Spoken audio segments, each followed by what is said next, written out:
Biz şəhərdən kəndə, doğma Qarabağımıza köçdükdən sonra mənim həyatımda çox şey dəyişdi. Hətta arzu siyahım belə. Əvvəllər şəhərdə olanda hansısa lüks avtomobilin xəyalını qururdumsa, indi tək bir istəyim var, yaxşı bir traktorum olsun. Çünki kənddə maşın səni mənzil başına çatdırır, amma traktor sənə gələcək ruzi qazandırır. Elə bu arzunun dalınca gəldim Expo Center'a, Prior Leasing stendinə. Qeyd edim ki, sərgi hələ 7 və 8 may tarixlərində də davam edəcək. Stendlərə yaxınlaşaraq istədiyiniz traktor barədə ətraflı məlumat əldə edə bilərsiniz.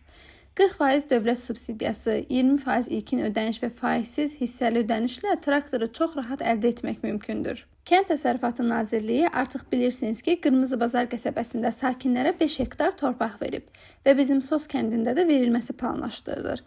Ən əsası da traktorları yeni torpağımızda istifadə etmək üçün istəyirəm. Torpağın 1 hektardan 5 hektara qədər verilməsi planlaşdırılır. Sizcə belə bir torpağa nə əkməli və hansı traktordan alınmalıdır? Burada hər növdə, hər at gücündə traktor var idi. Balaca bağ traktorlarına baxdıqca lap şaftalı ağaclarının arasında işləməyi düşünüb daha da həvəslənirdim. Bu böyük çuğundur yığan kombayn isə sərginin göz bəbəyi idi. Əgər sizin sahəniz böyükdürsə, geniş torpaqları şumlamaq, əkmək üçün bizə belə dözümlü və müasir texnikalar lazımdır. Yeni texnologiya kənd təsərrüfatını artıq əziyyətdən çıxarıb bir sənətə çevirir. Əgər sizin arzunuz torpağınızı canlandırmaqdırsa, mütləq Prior Leasing'e baş çəkin. Kim bilir, bəlkə növbəti çəkilişimdə mən artıq öz traktorumda sükan arxasında olacağam. Qarabağdan hamınıza salamlar.